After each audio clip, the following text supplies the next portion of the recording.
ये जो बम फोड़ रहा है यही मुसलमान है, उसको लगता है जो दंगे फसाद कर रहा है वही मुसलमान है, जो भारत माता की जय बोल दे, हिंदू मुस्लिम एकता की बात करे, वो उसको मुसलमान नहीं मानता है। इसलिए चश्मा लगा के बैठा है, एक चश्मा होता है, उसमें उसको लगता है जो आतंकवादी है ना यही मुसलमान है। कुरान, इसके अलावा कुछ था ही नहीं। सरस्वती शिशु मंदिर में, ये तो गजब हो गया कि आपके माँ बाप मुसलमान नहीं थे और मुसलमान पैदा करके चले गए। भारत में मुसलमान शिक्षा में सबसे पीछे है, second largest population of India, शिक्षा में सबसे पीछे। मैं उस अल्लाह को राम नाम से भी मानता हूँ, शिव नाम से भी मानता हूँ, कृष्ण नाम से भी मानता हूँ, यहोवा नाम से भी, मैं सब नाम स्वीकार करता हूँ। अस्तोमा सद्गमया तमसोमा ज्योतिर्गमया मृत्यु और महामृतम गमया। देवों के देव महादेव को कोई एक काबे के कमरे के अंदर कैद कर लिया, ये महादेव का सम्मान है कि अपमान है? जिसका कोई नहीं उसका तो खुदा है यार। मैं उधर भी क्यों जाऊं और मैं इधर भी क्यों जाऊं? बीच में तो पुल की जरूरत है ना, तो एक पुल बांधने वाला बीच में तो चाहिए, उस पुल को संभाल के रखने वाला तो चाहिए। लेकिन ये मोहम्मद फैज खान के ही दिमाग में क्यों बाकी सब हिंदू और मुसलमान का झंडा लेके आपस में क्यों भिड़ रहे हैं? सऊदी अरब में मैं उम्रा करने गया, सफा और मरवा दो पहाड़ियां हैं, उसकी प्रदक्षिणा करनी होती है। पर्वत की प्रदक्षिणा करोगे तब आपका हज और उम्रा पूरा होगा। इधर गोवर्धन पर्वत की परिक्रमा करते हैं। कुरान और ये कह रहा है कि अल्लाह सारे आलम का रब है, तो उसके आलम में चौहान साहब आप आते हो कि नहीं आते? क्यों नहीं आते? आते उसके आलम में योगी आदित्यनाथ जी आते हैं कि नहीं आते? उस अल्लाह के आलम में मोदी जी आते हैं कि नहीं आते हैं? जहां जहां थूकने की जगह है भगवानों की फोटो लगा दिए वहां कि कोई थूके ना, टाइल्स आ गई। और गंदी बात, जहां जहां मलमूत्र त्याग करने की जगह है सार्वजनिक जगह पे, वहां भगवान की फोटो लगा दी। तौकीर रजा, उमर खालिद और कन्हैया, ये सब के पीछे पाकिस्तान है, पाकिस्तान के पिट्ठू है ये लोग।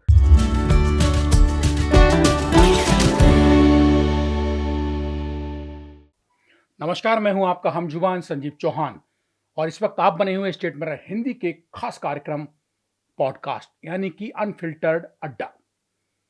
और आज के कार्यक्रम के खास मेहमान हैं फैज साहब। सुनेंगे, मिलेंगे, देखेंगे तो चौंकेंगे नहीं, क्योंकि फैज साहब कोई ऐसी शख्सियत नहीं है जिसको कोई देश में जानता ना हो। लेकिन फैज साहब को देख के चौंकेंगे तब जब एक मुसलमान में एक हिंदू बैठा पाएंगे। उस देश में एक मुसलमान के अंदर हिंदू, जहां सिर्फ हिंदू और मुसलमान की ही राजनीति होती है, इसी पे सब कुछ सेका जा रहा है, खाया जा रहा है। फैज साहब, स्वागत है। बहुत बहुत धन्यवाद। स्टेट में हिंदी में आज एक मुसलमान और एक हिंदू दोनों आमने सामने हैं कैमरे पे, और मुसलमान ऐसा जिसके अंदर हिंदू भी घुसा हुआ है। आप गजब की पर्सनालिटी हैं। इसलिए स्टेट में हिंदी ने सोचा कि जितनी भ्रांतियां हैं और जो दूहा जा रहा है हिंदू और मुसलमान, आप ही दूर करिए कि हम क्यों दूहे जा रहे हैं। इतना बेहतरीन परिचय मेरा आज तक किसी ने नहीं दिया है। आपने, आपका हमजुबान संजीव चौहान, बहुत अच्छा आपका भी परिचय है। मैं बहुत आपको धन्यवाद देना चाहता हूँ। और नाम भी चैनल का आपकी स्टेट मिरर है। मिरर यानी कि आईना, आईना यानी कि जो सच दिखाए। दाग चेहरे के जो है, झूठ की राह पे चलने वालों, सच बोल के दिखाओ तो कोई बात बने, और आईना तोड़ने से क्या फायदा, दाग चेहरे के मिटाओ तो कोई बात बने। बहुत खूब। तो दाग हिंदू मुसलमान की सांप्रदायिकता का हमारे चेहरे पर है, तो आईना वही दिखाएगा, मिरर वही दिखाएगा।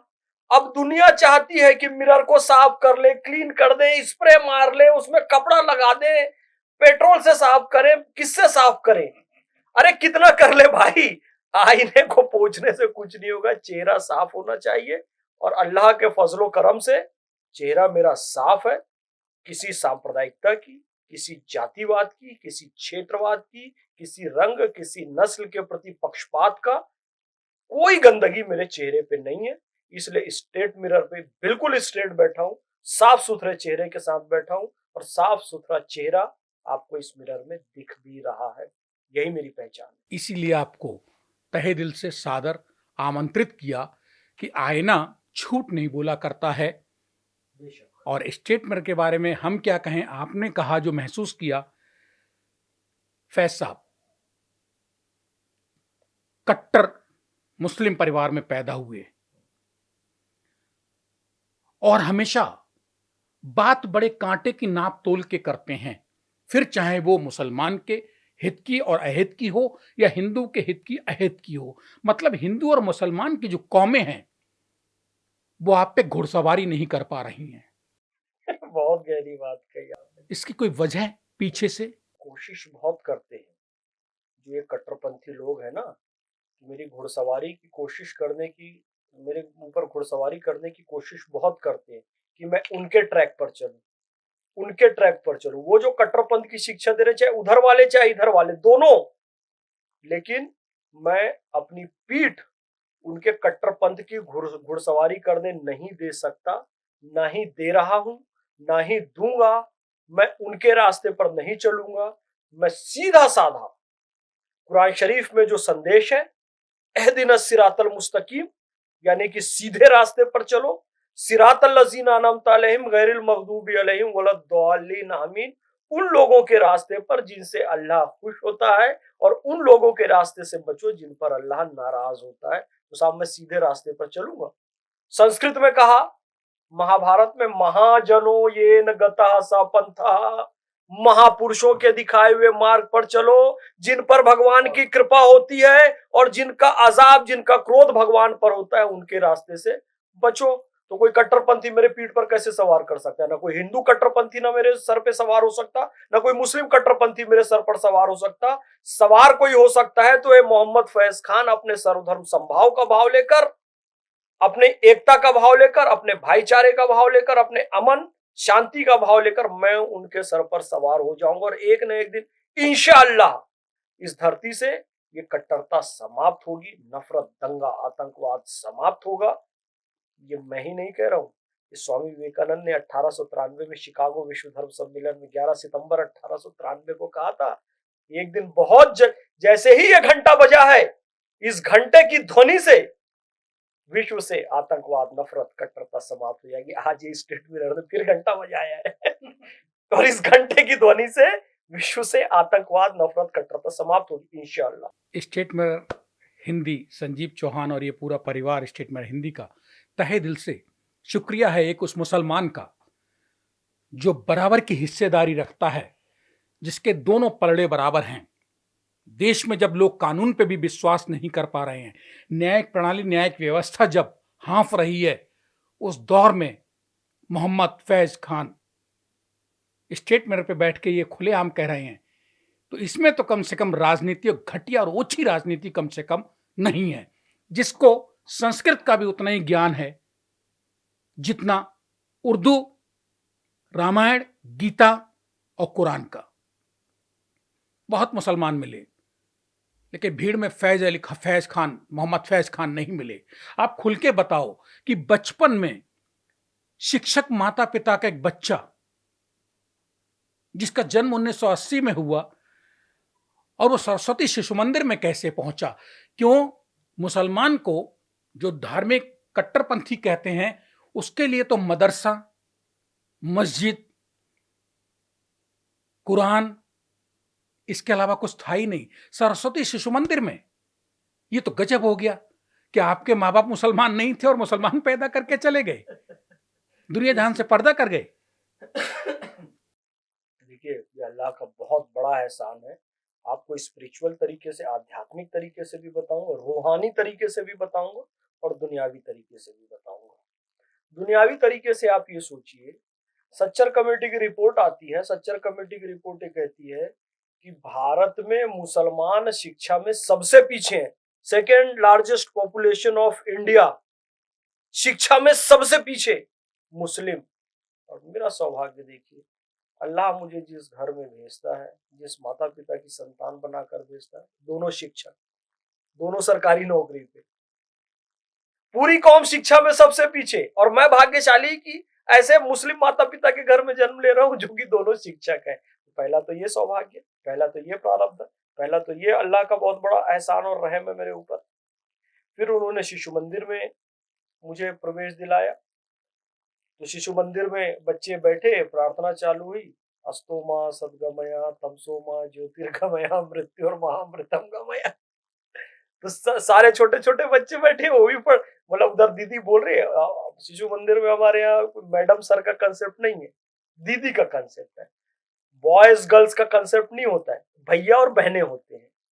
तो दीदी उधर बोल रही है अस्तोमा सद्गमया, सब बच्चे बोल रहे हैं, फैज खान भी बोल रहे हैं अस्तोमा सद्गमया तमसो माँ ज्योतिर्गमया मृत्योर्मा अमृतम गमया। बस वो मंत्र लग गया वेद का, और बस हम असत्य से सत्य की ओर, अंधकार से प्रकाश की ओर, मृत्यु से अमृत की ओर चले।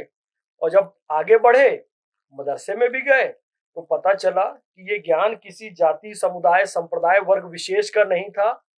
इस्लाम भी यही कह रहा है, गुरु ग्रंथ साहब भी यही कह रहा है, ईसा मसीह का भी यही संदेश है।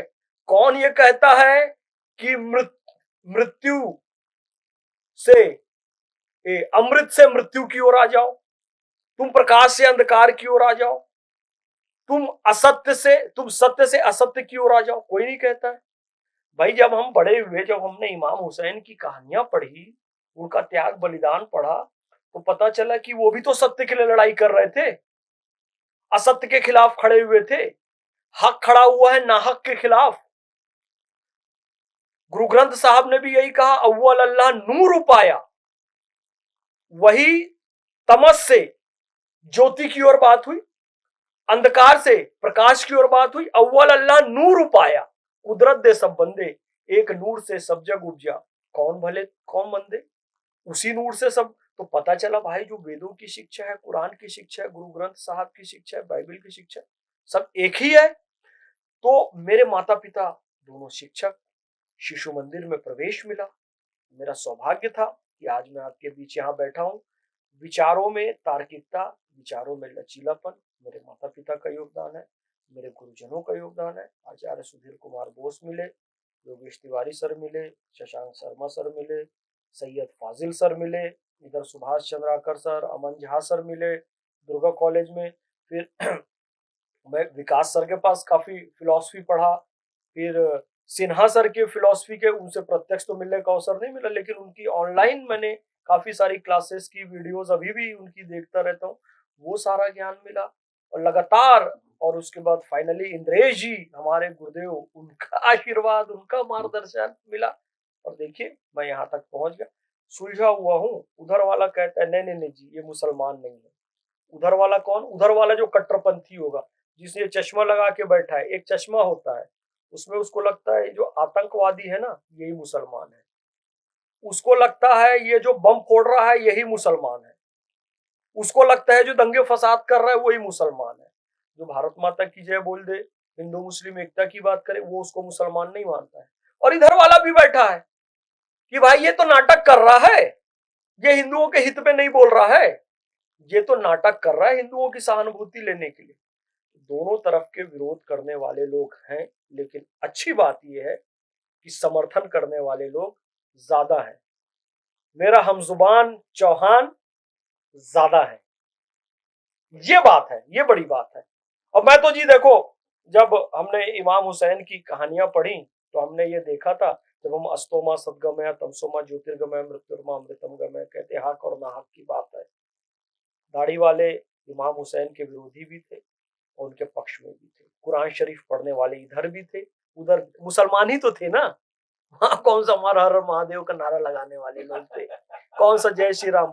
उधर भी अल्लाह अकबर कहने वाले थे, इधर भी अल्लाह अकबर। उधर भी तिलावत कुरान करने वाले, इधर भी तिलावत कुरान करने वाले। उधर भी नमाज पढ़ने वाले, इधर भी नमाज पढ़ने वाले। उधर भी टोपी व दाढ़ी वाले, इधर भी टोपी दाढ़ी वाले। तो साहब एक प्रश्न ये उठता है, ये प्रश्न सब दर्शकों से भी है, जब दोनों तरफ बराबर आस्था के लोग, तो फिर अल्लाह किसके साथ?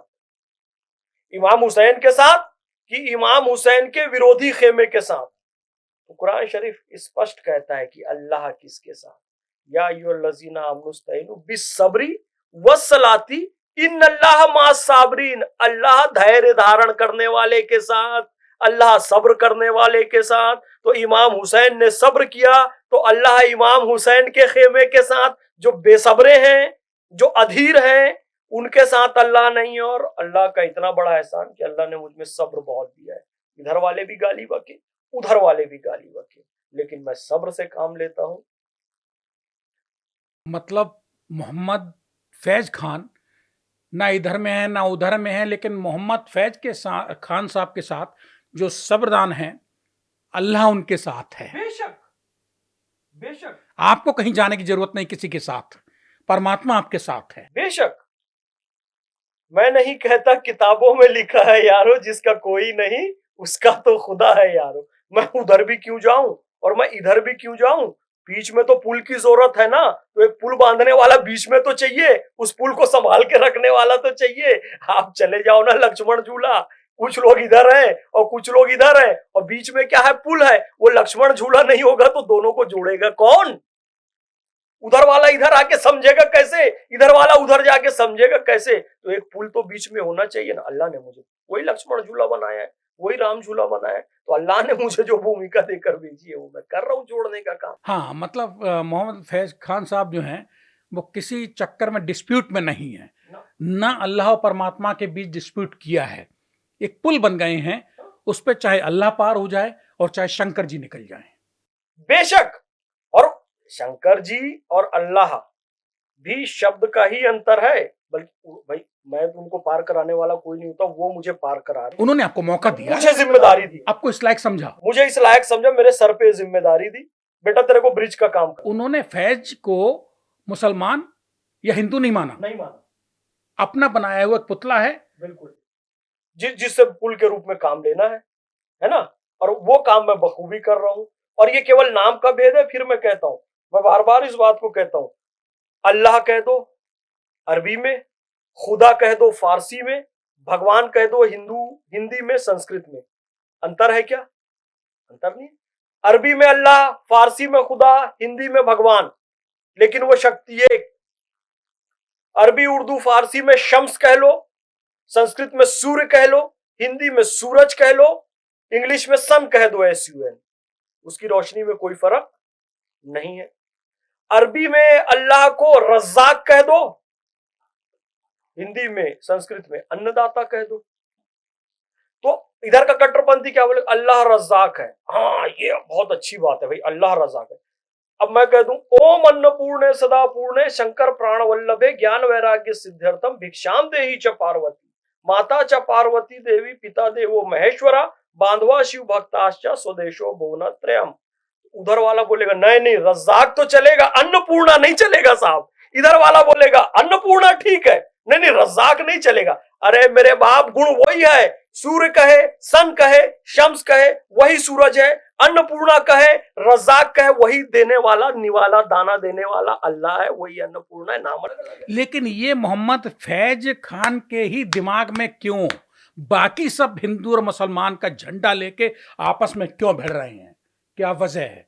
क्यों नहीं बुद्धियां शुद्ध रहती हैं? ये बात सबके दिमाग में है, लेकिन राजनीति का ऐसा पर्दा आंखों और दिमाग पर है ना कि सच्चाई थोड़ी सी धुंधली हो गई है। सब जानते, अरे कौन नहीं जानता है साहब, कौन नहीं जानता है? लाइट कहो, प्रकाश कहो, नूर कहो, एक ही बात है। कौन नहीं जानता है? कमर कहो, मून कहो, चंद्र कहो, एक ही बात है। कौन नहीं जानता है? धरती कहो, अर्थ कहो, वसुंधरा कहो, वसुधा कहो, जमीन कहो, एक ही बात है। सब जानते हैं, लेकिन ये राजनीतिज्ञों ने फंसा दिया है। तेरी भी दो आंख है, दो कान है, एक मुंह है, नाक है, सब एक जैसा है। तो तेरा ब्लड वही लाल रंग का है, हड्डियां वही सफेद रंग की है, सब जान रहे हैं, लेकिन राजनीतिज्ञों ने फंसा दिया है। तू इस धर्म का है, तू इस जाति का है, तू इस वंश परंपरा का है, तू उस नस्ल का है। और इस चक्कर में आम आदमी आ भी गया है, क्योंकि एक प्रोपोगेंडा होता है, पता है। लगातार आप एक चीज बार बार दिखाते रहो, दिखाते रहो, दिखाते रहो ना, तो व्यक्ति को एक समय बाद वो चीज सही लगने लग जाती है। तो हम कहते हैं, वो एक बात है ना कि एक बच्चा जन्म ले, उसको जंगल में छोड़ दो, तो खुदा की भाषा पता चल जाएगी कौन सी है। उसके पास कोई शब्द ना बोलो तो वो बच्चा गूंगा है। क्यों? क्योंकि उसने कोई शब्द पहुंचा ही नहीं। तो सारे दावों की पोल खुल गई। कोई कहता है कि खुदा की भाषा अरबी है, कोई कहता है हिंदी है, कोई कहता है चाइनीज है, कोई कहता है पाली है, कोई कहता है फ्रेंच है, कोई कहता है इंग्लिश है, कोई कहता है यहोवा की भाषा तो हिब्रू है। अरे तो बच्चे को जब अकेला छोड़ दिया तो बड़ा होके जो अल्लाह की भाषा, भगवान की भाषा होगी वो सीखना चाहिए था। तो पता चला ये भाषाएं मनुष्य की बनाई हुई है और अल्लाह की बनाई हुई जो भाषा है तो फिर वो सारी भाषा है या तो कोई भाषा नहीं है। ये सब समझते हैं, लेकिन राजनीतिज्ञों ने इतना गंदा काम किया है अपनी क्षुद्र घटिया पॉलिटिक्स के लिए कि हमें धर्म, जाति, समुदाय, संप्रदाय, राज्यों तक में बांट दिया। आज वो राज्य का है उसको पीटो, ये इधर नहीं जाएगा, उधर नहीं जाएगा। कम से कम भारतीय बन के तो रहो। भारत एक हरी नागरिकता की बात करता है, संविधान का अनुच्छेद 5। आप राज्यों के नाम से भी लड़ाई कर रहे हैं, अफसोस। मोहम्मद फैज खान साहब, एक मुसलमान से मैं संस्कृत और उर्दू, फारसी एक साथ सुन रहा हूं। क्या आप ये कहना चाहते हैं कि नेताओं ने और इंसान ने अल्लाह और भगवान को बिल्कुल मसल दिया है? बिल्कुल भाई, वो एक शेर है ना कि धरती बांटे अंबर बांटे, बांट दिया भगवानों को, नदियां बांटे पर्वत बांटे, मत बांटो इंसानों को। तुमने तो नदियां पर्वत सब बांट दिया, भगवान को भी बांट दिया, इंसान को भी क्यों बांट रहे हो? और यार अंतर क्या है, ये इसको सुनेंगे ना कट्टरपंथी लोग इसका विरोध करेंगे। सही कह रहे हो। सऊदी अरब में मैं उम्रा करने गया, सफा और मरवा दो पहाड़ियां हैं, उसकी प्रदक्षिणा करनी होती है। पर्वत की प्रदक्षिणा करोगे तब आपका हज और उम्रा पूरा होगा। इधर गोवर्धन पर्वत की परिक्रमा करते हैं, इधर चले जाते हैं ये लोग तो काशी में जाएंगे, बिना बिना सिला हुआ कपड़ा पहनेंगे, एक ऊपर एक नीचे, उसको कहते हैं रामनामी, बिना सिला हुआ कपड़ा पहनते। हज करने, उम्रा करने जाते हैं, वो भी बिना सिला हुआ कपड़ा पहनते, कहते एहराम। इधर रामनामी, इधर एहराम, वो भी बिना सिला हुआ, एक ऊपर एक नीचे पुरुषों के लिए। उधर जाएंगे तो मुड़ मुड़ाते हैं, और इधर जाते हैं तो भी मुड़ मुड़ाते हैं, इसको हलक कहते हैं, उधर उसको मुड़ मुड़ाना कहते हैं। उधर जाते हैं वो भी काबा की प्रदक्षिणा कर रहा है, इधर ये भी शिव जी के मंदिर की प्रदक्षिणा कर रहा है। उधर जाते हैं, उधर हजरत इब्राहिम अलैहिस्सलाम के चरण चिन्ह के दर्शन करते हैं, इधर आते हैं तो राम जी के चरण चिन्ह के दर्शन करते हैं। उधर जाते हैं तो आबे जमजम पीते हैं, इधर आते हैं तो गंगा जल पीते हैं। अरे भाई सब वही काम है, तो फिर भेद किस बात का? नाम का ही तो भेद है ना। आबे जमजम गंगा जल, प्रदक्षिणा, तवाफ, एहराम, रामनामी। बुरा बहुत लगेगा सुनने वालों को, आपके खिलाफ फतवा आ जाएगा, ऐसे आदमी को क्यों बुलाए हो। वो कहेगा नहीं जी हमारा जो वो हज उम्र है वो सबसे श्रेष्ठ है, ये उससे तुलना कैसे कर रहा है। ये कहेगा हमारा काशी श्रेष्ठ है, वो उससे तुलना कैसे कर रहा है। एक ही है। फैज साहब, उम्रा, मैं तो देखो सर पे कफन बांध के चल रहा हूं, अब अपनी देखो चौहान साहब। उम्रा हज आपने जब छेड़ा है, परिक्रमा छेड़ी है, गोवर्धन छेड़ा है, ये हज में जो कहते हैं कि मंदिर जो है शिवजी वहां बंधक बनाए हुए हैं, सच्चाई आप बता सकते हो क्योंकि आपने कुरान पढ़ी है और मुस्लिम में पैदा हुए उस धर्म का आपको मुझसे ज्यादा ज्ञान है। ये बताओ, आप बताओ। मैं तो ये कहूंगा कि ये बात आपने अभी कही, दोबारा मत कहिएगा और किसी और को भी ये कहने से रोकिएगा, क्योंकि मैं उस अल्लाह को राम नाम से भी मानता हूं, शिव नाम से भी मानता हूं, कृष्ण नाम से भी मानता हूं, यहोवा नाम से भी, मैं सब नाम स्वीकार करता हूं। ये बताओ कोई कहे कि अल्लाह को इस कमरे में कैद करके रख लिया गया है, ये अल्लाह की इज्जत बढ़ाने वाली बात है कि इज्जत घटाने वाली बात है? भाई देवों के देव महादेव देवता नहीं है, समस्त देवों के देव महादेव, उनको मुसलमानों ने कमरे में कैद कर लिया है। ये कोई लॉजिकल बात है? ये शिव जी की इज्जत बढ़ाने वाली बात है? मैंने कई हिंदुओं के मुंह से सुना है, इसीलिए मैंने आपसे पूछा। हाँ, और मैं जैसे आपको मना किया कि आइंदा मत ये प्रश्न पूछना किसी से, मैं उनको भी कहता हूं और पॉडकास्ट के माध्यम से कहता हूं, भाई भगवान देवों के देव महादेव को कोई एक काबे के कमरे के अंदर कैद कर लिया, ये महादेव का सम्मान है कि अपमान है? अब सवाल यह है कि उस पे ऐसा दुनिया का कौन सा धार्मिक स्थल है जहां मुसलमान के जाने पे पाबंदी है लेकिन काबा में जाने पे पाबंदी है। काबा पे जाने पे गैर मुस्लिम नहीं जा सकता। हाँ, हाँ क्या वजह है? हाँ, ये बात है, ये बात है। आपने एक शब्द अक्सर सुना होगा, पूछिए क्या? अल्लाह का मुसलमान, अल्लाह का इस्लाम और मुल्ला का इस्लाम। अल्लाह क्या कहता है वो ज्यादा इंपॉर्टेंट है, मुल्ला क्या कहता है वो इंपॉर्टेंट नहीं है। अब अल्लाह क्या कह रहा है? कुरान शरीफ पहला, आप पहला सूरा देखिएगा, उम्मुल सूरा जिसे कहते हैं, यानी सभी सूरों की माँ, उम्मुल कुरान, कुरान की माँ।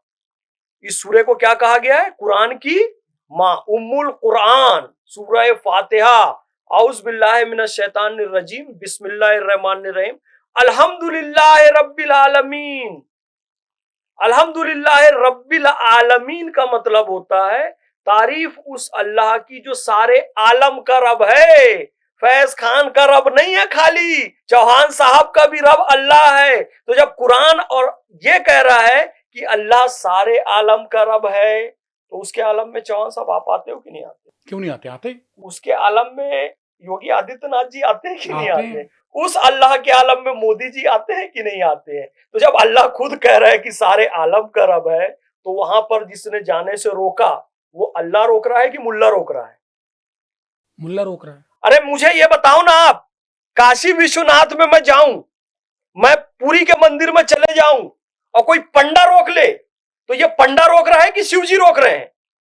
ये पंडा रोक रहा है कि कृष्ण जी रोक रहे हैं? पंडा रोक रहा है। और आप चौहान साहब जाओ काबा शरीफ में कि मैं हज करूंगा, अल्लाह रोक रहा है कि मुल्ला रोक रहा है? मुल्ला। बस खत्म हो गई बात। इसीलिए रोकते हैं, अपने कट्टरपंथ से रोकते हैं, कट्टरपंथ से रोकते हैं कि ये हमारा है और हम यहां किसी को घुसने नहीं देंगे, और एक कट्टरपंथ समाप्त होना चाहिए। लेकिन हिंदू तो नहीं कहता है कि तुम जगन्नाथपुरी मत जाओ, कृष्ण मंदिर मत जाओ, बाबा काशी विश्वनाथ मत जाओ, जागेश्वरनाथ मत जाओ, कहीं नहीं रोकता है, कोई भी आओ जाओ। कोई नहीं रोकता है ना। आपने कभी देखा है ऐसा? अरे मैं तो पूरा सब सारे ज्योतिर्लिंग गया हूँ। मैं तो काशी से गंगा जल लेकर रामेश्वरम में पैदल जाके चढ़ाया हूँ। 12 पुरोहित वहां के जो जिनको शिवलिंग के पास जाने का अधिकार है, वो मुझे लेने आए थे पश्चिमी द्वार में। 8-9 पुरोहित ले जाकर मेरा गंगा जल चढ़ाया है। मुझे तो इतना सम्मान दिया रामेश्वरम के मंदिर में। इसीलिए मुसलमान को इतना सम्मान और कोई बवाल नहीं, आप जिंदा बच गए।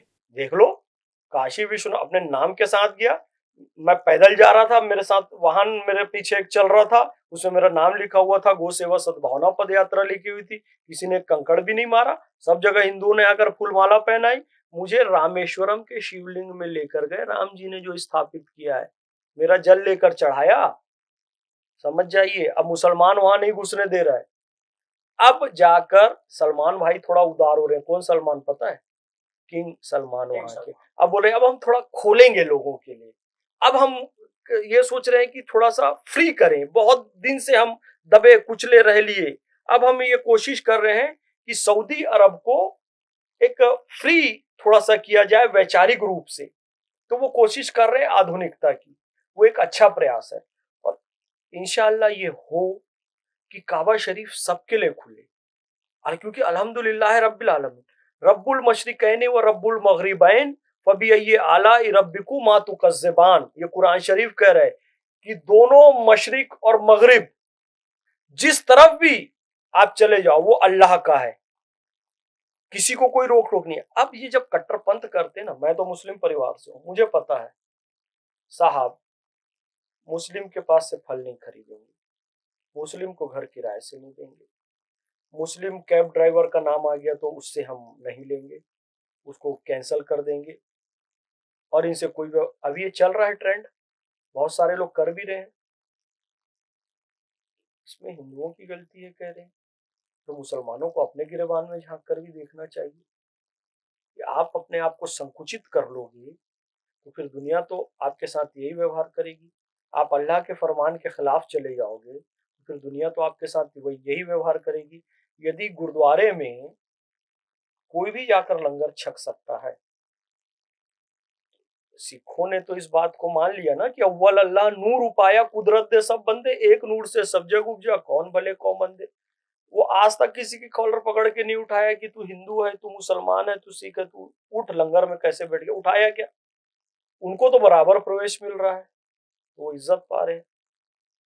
काबा सिर्फ मुसलमानों का कैसे हुआ, वो भी सारी कायनात के लोगों का हुआ। वहां कोई हिंदू क्यों नहीं लंगर छक सकता, वहां का आबे जमजम कोई सिख क्यों नहीं पी सकता। आपने संकुचित किया तो बेइज्जती आपकी हो रही है। एयरपोर्ट पे नंगा करके तलाशी ली जा रही है। फिल्म आपको बनाना पड़ रहा है, my name is Khan and I am not terrorist.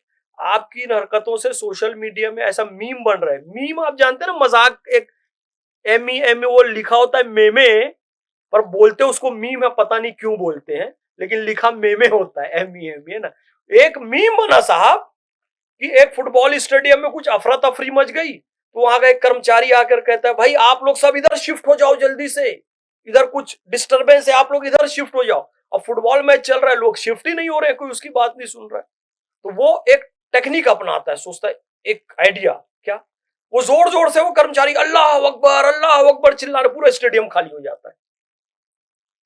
अल्लाह अकबर शांति का नारा है, अल्लाह महान है, उसको आपने आतंकवाद का नारा बना दिया कि कोई अल्लाह अकबर कहे तो वो जगह खाली हो गई, यानी कोई बम फूटेगा यहाँ पे, कोई आतंकवादी। तो यदि अल्लाह अकबर के नारे जैसे पवित्र नारे की कोई दुर्दशा ये हुई ना कि लोग मजाक और मीम बना रहे, तो उसका जिम्मेदार मुसलमान है, क्योंकि तुम मोहम्मद फैज खान का तो विरोध करते हो क्योंकि वो भारत माता की जय बोलता है, लेकिन जैश ए मोहम्मद आतंकवादी संगठन का विरोध आप नहीं करते। आपको विरोध करना था मोहम्मद के नाम पर आतंकवादी संगठन जैश ए मोहम्मद का, आप विरोध किसका कर रहे हो, मोहम्मद फैज खान का। तो दुनिया में जलील हो गए जो मोहम्मद सल्लल्लाहु अलैहि वसल्लम, जिनका नाम शांति के बिना नहीं लिया जा सकता। पैगंबर हजरत मोहम्मद सल्लल्लाहु अलैहि वसल्लम का मतलब होता है शांति जिनके नाम पर। हम मोहम्मद सल्लल्लाहु अलैहि वसल्लम का नाम सल्लल्लाहु अलैहि वसल्लम शब्द जोड़े बिना नहीं लेते हैं, नाम में ही शांति जोड़ना। उनके नाम से आतंकवादी संगठन चल रहा है, उसके खिलाफ कोई खड़ा नहीं हो रहा।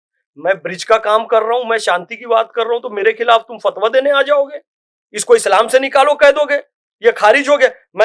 मैं एकता अखंडता भाईचारे की बात करता हूं ना, कहते हैं ये मुसलमान हो ही नहीं सकता। यानी कि तुमने प्रूफ कर दिया कि बम फोड़ने वाला इस, मतलब मेरे मुंह से अब शब्द निकल रहा है कि साला वो आतंकवादी ही मुसलमान हो सकता है, जोड़ने की बात करने वाला, अमन की बात करने वाला मुसलमान नहीं हो सकता मोहम्मद फैज खान।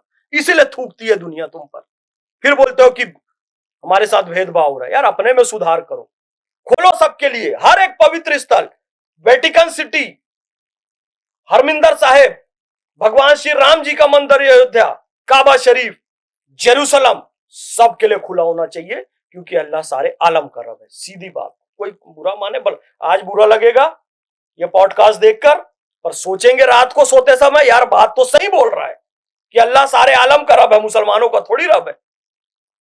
क्रांति तो लाएगा स्टेट मिरर।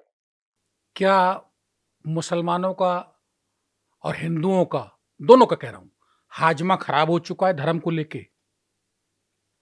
इसीलिए तो हाजमोला लेके घूम रहा हूं सर।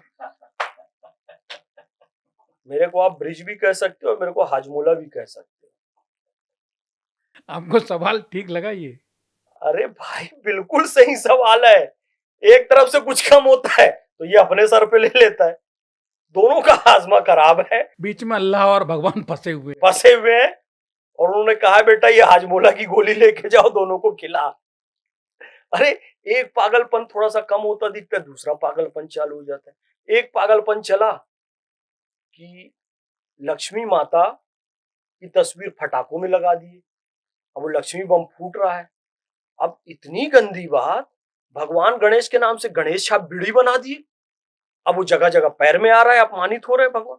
और गंदी बात, जहां जहां थूकने की जगह है भगवानों की फोटो लगा दिए वहां कि कोई थूके ना, टाइल्स आ गई। और गंदी बात, जहां जहां मलमूत्र त्याग करने की जगह है सार्वजनिक जगह पे, वहां भगवान की फोटो लगा दिए ताकि कोई मलमूत्र त्याग ना। ये हुआ ना, अब वो कम हो रहा है। अब बहुत विरोध हुआ, हमने भी विरोध किया, भगवान का ये अपमान नहीं चलेगा जी, ये सब हटाओ, हटाया, अब ये कम हो गया। तो कई ऑफिस की सीढ़ियों में लोगों ने लगा दिया था, आपने भी देखा होगा। अब ये खत्म हुआ हिंदुओं से, ठीक है। अभी ये पागल पैदा हो गए।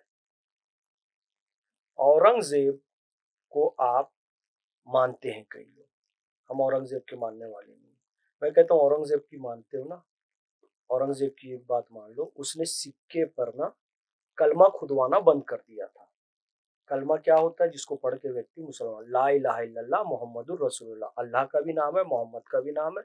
तो सिक्कों पर उसने कलमा खुदवाना इसलिए बंद किया, सिक्के जमीन पे गिर जाते हैं, सिक्के देकर आदमी शराब भी खरीदता है, सिक्के देकर व्यक्ति वैश्यालय भी जाता है, सिक्के देकर व्यक्ति और भी काम करता है, कभी नाली में गिर गया, तो बेअदबी होती है। उसने बंद करवाया कि अल्लाह और मोहम्मद के नाम की बेअदबी ना हो।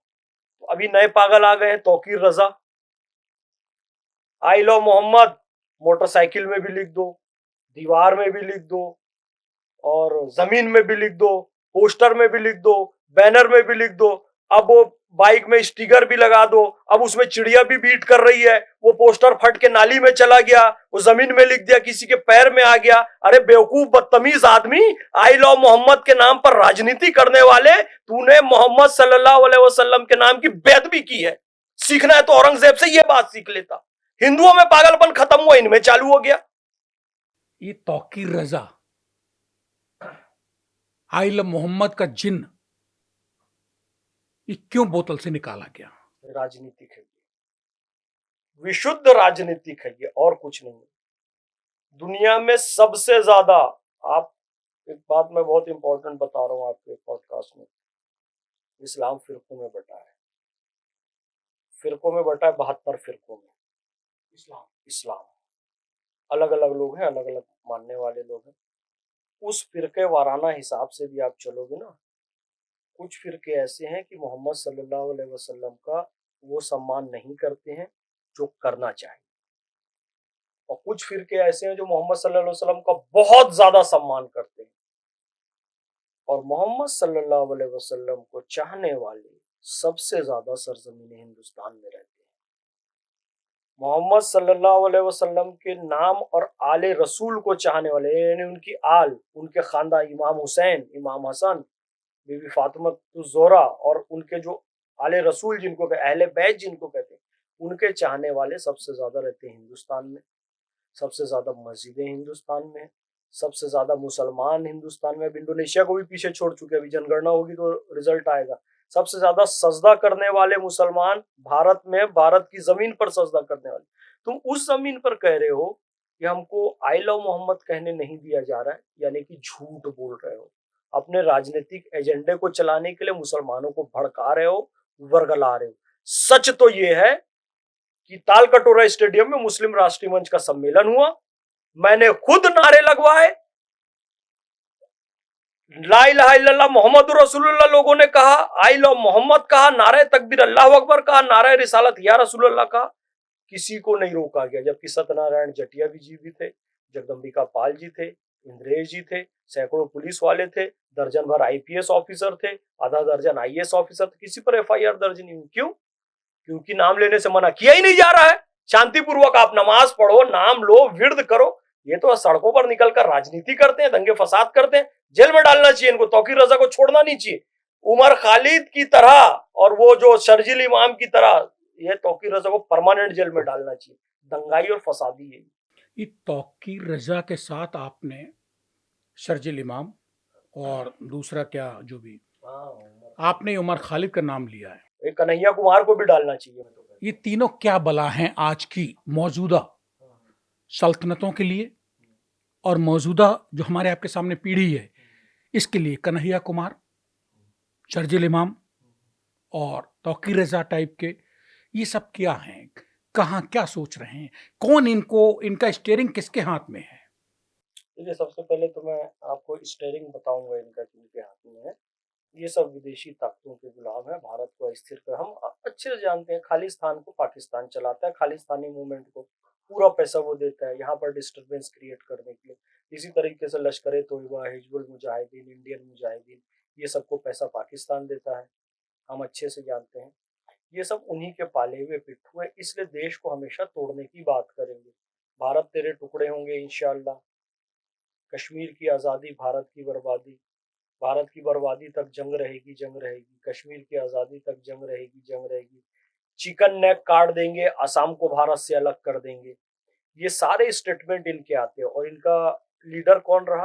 कन्हैया कुमार एक गद्दार आदमी है, पता है, वो एक बुरा दोस्त है। कन्हैया कुमार गद्दार आदमी है, मूर्ख भी है, बुरा दोस्त भी है। तो भाई तेरे नेतृत्व में भारत तेरे टुकड़े होंगे इंशाल्लाह नारे लगाए गए। उस नारे के चक्कर में शर्जील इमाम और उमर खालिद जेल में है और तू बाहर घूम रहा है। यदि तू मुसलमानों के हित में बात कह रहा है, वो कहते हैं ना जी हम धर्मनिरपेक्ष हैं, मुसलमानों के साथ है, तेरे 2 मुस्लिम दोस्त जेल के अंदर है, भले आतंकवादी हैं, हरामखोर है, साले जेल में ही होना चाहिए, पर तेरे को भी जेल में होना चाहिए, तो उनका साथी है तो उनका साथ देने जाता। अब कन्हैया कुमार मेरा पॉडकास्ट सुन के ये बोल दे, जी मैंने यदि भारत तेरे टुकड़े इंशाल्लाह का मैं अपराधी हूं तो मुझे जेल में डाल के दिखाओ, ये बोल के दिखाए कन्हैया कुमार। अब नहीं बोलेगा, पहले बोलता था, अब पता है वो जेल में जाएगा। इनके पीछे तौकीर रजा, उमर खालिद और कन्हैया, ये सब के पीछे पाकिस्तान है, पाकिस्तान के पिट्ठू है ये लोग, और इनको जेल में डाला जाए और इंडियन आर्मी और पुलिस जो देश तोड़ने की बात कर रहे थे उनकी हड्डियां तोड़े। क्या आप ये कहना चाहते हैं कि कन्हैया कुमार धोबी का कुत्ता हो गए, ना घर का ना घाट का, ना राजनीति में सक्सेस हो पाए और ना राजनीति करने वालों के संग जुड़ पाए जो इनको चढ़ा रहे थे, कहीं के नहीं रहे? वो कहीं का नहीं रहा, और वो जेएनयू से पढ़ा है, जेएनयू में बड़े इंटेलेक्चुअल है, इतना इंटेलेक्चुअल है, उसका नाम कन्हैया नहीं गधैया होना चाहिए। बिहार में सड़कें नहीं बन रही है, सड़कें बनाओ, बहुत बड़ा उसने आंदोलन खड़ा कर दिया। सड़क बनने लगी तो सड़क पानी चुराने के लिए बना रहे हैं। अरे गधा, जब सड़क नहीं बन रही थी तो कहता है सड़क बनी तो कहता है पानी चुराने के लिए बना रहे हैं। तो आप उसका आईक्यू लेवल देख लीजिए, इतना मूर्ख है वो। एक बात अक्सर मोदी जी को, अच्छा वो है कम्युनिस्ट मूल रूप से, एक बात उसने मोदी जी के लिए कही, मोदी जी तो गोडसे के मानने वाले हैं, विदेशों में जाते होंगे तो गोडसे की मूर्ति नहीं मिलती है तो दिल ही दिल में बड़ा रोते होंगे, और गांधी की मूर्ति सब देशों में मिलती है तो उन्हें प्रणाम करता है, तो दुख के साथ प्रणाम करते होंगे। वो जो गधैया है ना, वो गधैया है वो। अच्छा आपकी तो मर्यादा है, आप तो संचालन कर रहे हो, मेरी भी मर्यादा है, पर उसको मैं जितना आपने दिल की बात कर रहे हैं, खुल के कर रहे हैं, बेखौफ बेबाकी से कर रहे हैं। मैं करूंगा, स्वागत है, आप बोलिए, खुल के बोलिए। सर मेरे देश के हित में जो होगा वो मैं करूंगा। मैं सुरक्षित भारत देश में हूं भाई, इस्लाम के तमाम फिरके सुरक्षित भारत में, हिंदू सुरक्षित भारत में है, अफ्रीकी आते हैं यहां पर सुरक्षित है, अफगानी आते हैं यहां पर सुरक्षित है, इब्न बतूता आए, अल बरूनी आए, वैन सैंग फाई आए, इत सिंह आए, सब यहां पर सुरक्षित रहे। दुनिया के तमाम फिरके, दुनिया के तमाम मजहब, आप पारसी आए यहां सुरक्षित रहे, यहूदी आए सुरक्षित, भारत सुरक्षित तो सब सुरक्षित, और उसकी सुरक्षा के लिए जो बोलना होगा बोलूंगा, जिसकी हड्डियां पुलिस से तोड़वाना होगा तोड़वाऊंगा, आर्मी को प्रेरित करूंगा कि गद्दारों को गोली मारे। फैज साहब आप बहुत बड़ी बड़ी बातें कर रहे हैं। बड़ी बड़ी नहीं, सच्चाई बोल रहा हूं सर। देश नहीं रहेगा ना तो आप भी नहीं रहेंगे, स्टेट मिरर का ऑफिस भी नहीं रहेगा।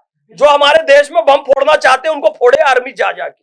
फैज साहब, मोहम्मद फैज साहब, आपकी बात से सवाल निकल के आ रहा है, हिंदुस्तान जब मुसलमानों के लिए और हिंदुओं के लिए, क्रिश्चियंस के लिए, हर कौम के लिए सुरक्षित है, तो हिंदुस्तान के कट्टरपंथी मुसलमान ये क्यों कहते हैं कि रहते यहां, खाते यहां का, पीते यहां का, जीते यहां है, पाकिस्तान बहुत बढ़िया है?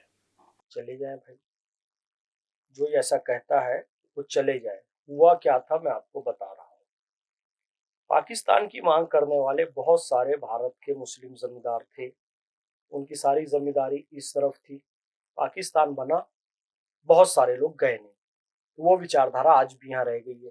तो समय समय पर वो बाहर निकल के आती है। यूपी के एक नेता ने कह दिया था हम 47 में चाहते तो पाकिस्तान की सीमा लखनऊ तक आ जाती। हैदराबाद को पाकिस्तान से मिलाने की साजिश की थी रजाकारों ने, जो कि ओवैसी के दादा हैं कासिम रिजवी, मतलब उनके वैचारिक दादा हैं कासिम रिजवी।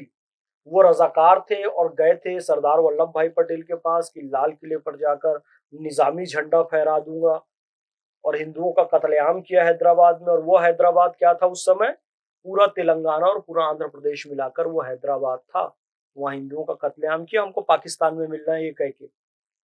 और सरदार वल्लभ भाई पटेल ने ऑपरेशन पोलो चलाया, और ऑपरेशन पोलो चलाकर इन रजाकारों की वो तोड़ाई की, वो तोड़ाई की, वो तोड़ाई की, इनका पैजामा आगे से पीला और पीछे से गीला हो गया था, तब हैदराबाद भारत में है। ऑपरेशन पोलो कभी सर्च कीजिएगा। तो वो सारे लोग आज भी भारत में हैं, वो जमींदार कई सारे, इसलिए समय समय पर पाकिस्तान प्रेम उनका जाग उठता है। हमने कभी पाकिस्तान का सपोर्ट ही नहीं किया। हम तो डॉक्टर अबुल कलाम आजाद साहब की विचारधारा के हैं, जो भारत में रहे और भारतीयता के साथ रहे। हम तो खान अब्दुल गफ्फार खान, फ्रंटियर गांधी, जो बलूच बड़े नेता हुए लाल कुर्ती आंदोलन, हम उनकी विचारधारा के हैं, वो दुखी थे कि क्यों हमको उन पाकिस्तानियों के साथ छोड़ दिया, हमको हिंदुस्तान में रहना है। हम उस विचारधारा के लोग हैं। तो ये लोग बार बार कहेंगे क्योंकि उनका दिल वहीं बसता है। अभी बिहार चुनाव में मेरे से बहुत सारे प्रश्न हुए जी, मुसलमानों के लिए क्या किया, मुसलमानों के हित के लिए क्या किया, किस पार्टी ने कितना टिकट दिया। यार मुसलमान की लीडरशिप खुद ही नहीं चाह रही है मुसलमानों के लिए कुछ हो। भारतीय मुसलमान भारतीयता के मुद्दे पर बात करे, भारतीय मुसलमान भारत की समस्याओं के बारे में चर्चा करे। कोई तौकीर रजा आता है, कोई ओवैसी आता है, कोई चंगू मंगू, कोई भी मुस्लिम नेता आता है, गाजा जिंदाबाद, फिलिस्तीन जिंदाबाद, फिलिस्तीन में मुसलमानों पर अत्याचार हो रहा है। अबे अपनी शिक्षा पे काम कर, भारत के मुसलमान अशिक्षित है उस पे काम कर, भारत के मुसलमानों के पास रोजगार नहीं है तो उस पे बात कर। कहे हम रोजगार पे बात करेंगे, फिर फिलिस्तीन जिंदाबाद कहां से आ जाता है। पूरा मुसलमान वर्ग इन नेताओं के चक्कर में पागलों की तरह फिलिस्तीन और गाजा के लिए नारे लगा रहे। जाओगे, थूकेंगे नहीं तुम पे फिलिस्तीन और गाजा वाले, भगा देंगे तुमको वहां पे। तुम किसी भी अरब देश में चले जाओ, जितना वीजा है ना उतने ही दिन रहने देंगे, उसके बाद लात मार के भगा देंगे तुमको। क्या मोहम्मद फैज खान साहब ये कहना चाहते हैं कि हिंदुस्तान में सुरक्षित मगर कट्टर मुस्लिम अपने आप उछल कूद मचा रहा है अपनी बर्बादी के लिए? हाँ, और यहाँ का कट्टरपंथी नेतृत्व मुसलमानों का और तथाकथित धर्मनिरपेक्ष नेतृत्व मुसलमानों को बर्बाद करने में कोई कसर नहीं छोड़ रहा है। आपको सर अंदाजा ही नहीं है आप भारत में कितने सुरक्षित हैं। धोखे से भी Pakistan, Bangladesh, Syria, Iran, Iraq, Afghanistan में पैदा हो जाते सर। रूल है अफगानिस्तान में तो महिला की लिखी हुई कोई पुस्तक सिलेबस में नहीं आएगी, लड़की कॉलेज में पढ़ने ही नहीं जा सकती, पूरा आपको ऊपर से नीचे तक बोरा पहन के रहना पड़ेगा। ईरान में रूल है कि महिलाएं सर कवर करके ही निकलेगी, हिजाब पहन के निकले।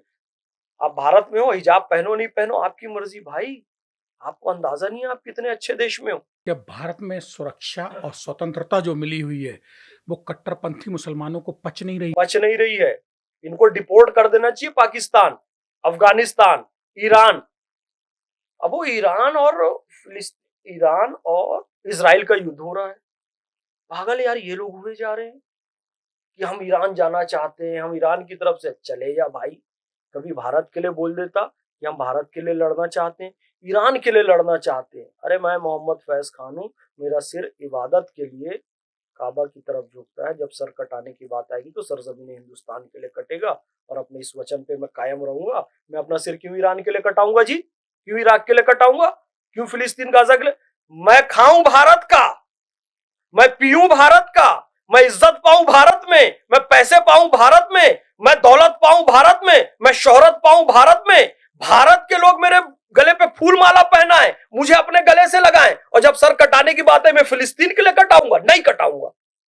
क्या लेना देना है मेरा फिलिस्तीन से। मानवता के नाते हमने पूरी दुनिया की मदद की है। अरे फिलिस्तीन के हमने ईरानियों की भी मदद की है, हमने बांग्लादेशियों की भी मदद की है, हमने तिब्बतियों की भी मदद की है, हमने नेपालियों की भी मदद की है, हमने श्रीलंका की भी मदद की है, और फिलिस्तीन की भी करते थे, करते हैं, करते रहेंगे। लेकिन सिर कटेगा तो केवल सरजमीन हिंदुस्तान के लिए, किसी ईरान और फिलिस्तीन के लिए नहीं। सीधी बात कहता हूं। कट्टरपंथी मुस्लिम वर्ग और उसके नेता ये जानते हैं कि वे भारत में ही सुरक्षित हैं। हाँ। इसके बाद भी जब बात राजनीति की, मुस्लिम राजनीति की आती है तो मुसलमान को गैया के तरह दूहा जाता है और वो अपने को खड़े होके सीधा होके दुब्बा देता है, जबकि वो जानता है कि मैं दूहा जा रहा हूं। ये इस वीक पॉइंट की क्या वजह है? गैया की तरह दूहा जाए तो ठीक होता है सर, वो ठीक है। अगर गाय है, गाय के दो थन जो हैं वो बाकी मनुष्यता के लिए है, दो थन बछड़े के लिए तरीके से आप दूह लो तो कोई दिक्कत भी नहीं है, दोहन होना चाहिए। लेकिन ये क्या करते पता है, गाय को ऑक्सीटॉक्सिन का इंजेक्शन लगाते हैं, उसके थन में दूध नहीं बचा है। अब जहर का इंजेक्शन दोगे तो बेचारी जहर से तड़पेगी, और बचा खुचा भी जो शरीर में रक्त है उसको दूध के रूप में दर्द से तड़प कर छोड़ देगी। तो ये लोग मुसलमानों को ना ऑक्सीटॉक्सिन का इंजेक्शन लगाकर उसका दूध निकाल रहे हैं। तो दूध कैसा निकलेगा? एक तो गाय नेचुरल दूध देगी, अमृत दूध आएगा, और ऑक्सीटॉक्सिन का इंजेक्शन लगा के जब आप उसको दूध निकालोगे ना तो जहरीला दूध आएगा। ये जो मुसलमानों को ऑक्सीटॉक्सिन का इंजेक्शन निकालकर जबरदस्ती दूह रहे हैं ना, तो मुसलमान जहरीला बन रहा है। और उसमें हाथ सबका है, लालू से लेकर मुलायम से लेकर कांग्रेस से लेकर ओवैसी से लेकर ये तौकीर रजा, सबका हाथ है मुसलमानों को जहरीला बनाने में। सबका हाथ है। और जाए ना चाइना में आपको नमाज पढ़ने का राइट नहीं है तरीके से।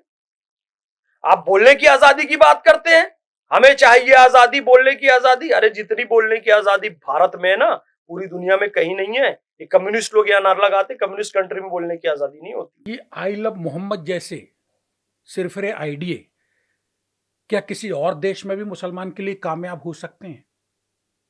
ना, कभी नहीं।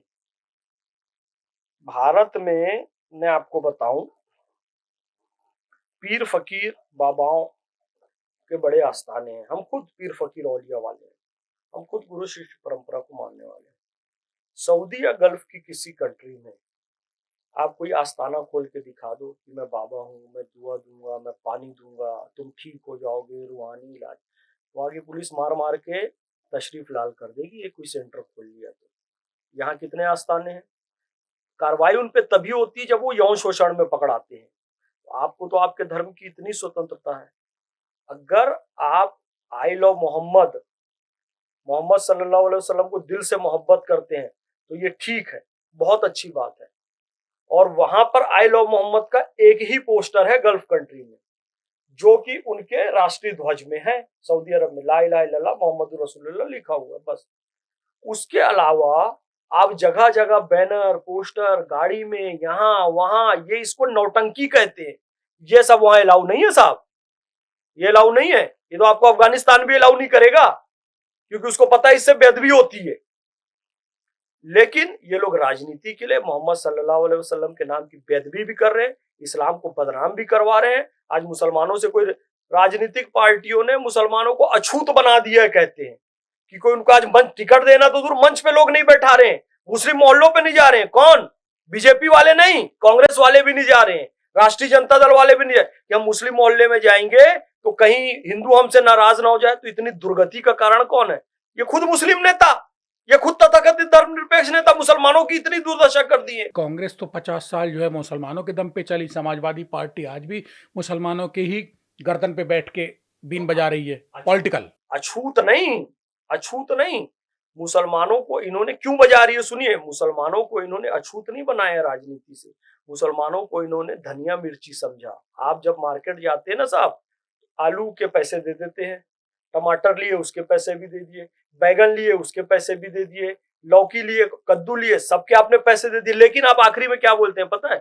भाई धनिया मिर्ची फ्री में डाल दे तो ये मुस्लिम का वोट ना, वो धनिया मिर्ची है फ्री में इनके पास आएगा। इनको पता है तो मुसलमानों का इस्तेमाल करते हैं फ्री में, ना टिकट देते हैं, ना कोई पद पे बैठाते हैं। अभी तेजस्वी ने भी क्या किया, 13% वाला यादव मुख्यमंत्री घोषित कर दिया, 2.6% वाले को उप मुख्यमंत्री घोषित कर दिया, 17% वाले मुसलमान को खतरे में डाल दिया, उसको कुछ भी घोषित नहीं किया। भारत की केंद्रीय हुकूमत में, सेंट्रल गवर्नमेंट में मुसलमानों का प्रतिनिधित्व नहीं है।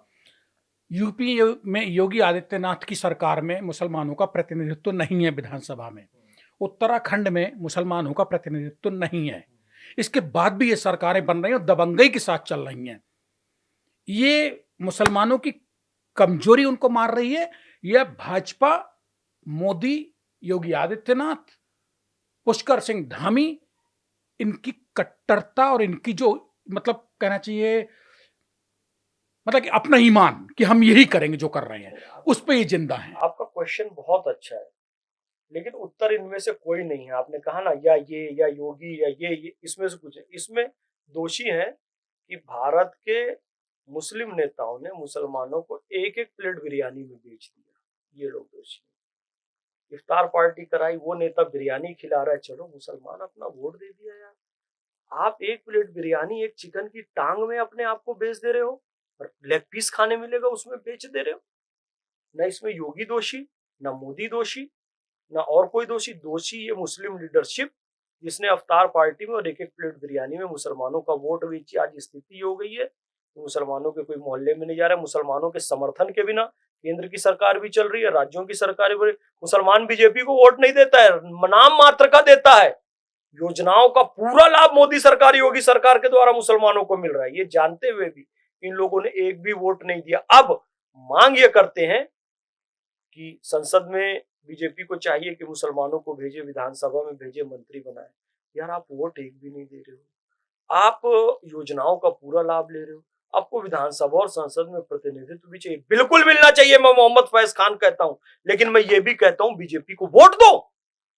तुमने कांग्रेस को देख लिया, समाजवादी को देख लिया, राष्ट्रीय जनता दल को देख लिया, तमाम लोगों को देख लिया, और भारतीय जनता पार्टी ने कहीं भी मुसलमानों के साथ किसी योजना पे भेदभाव नहीं किया। और आज भी राष्ट्रीय जनता दल 17% होने के बाद भी आपको तरीके से टिकट और प्रतिनिधित्व नहीं दे रही है। तो एक बार बीजेपी को वोट देकर तो देखो। मैं अपने तमाम मुसलमान भाइयों से गुजारिश करता हूं, एक बार बीजेपी को वोट देकर देखो।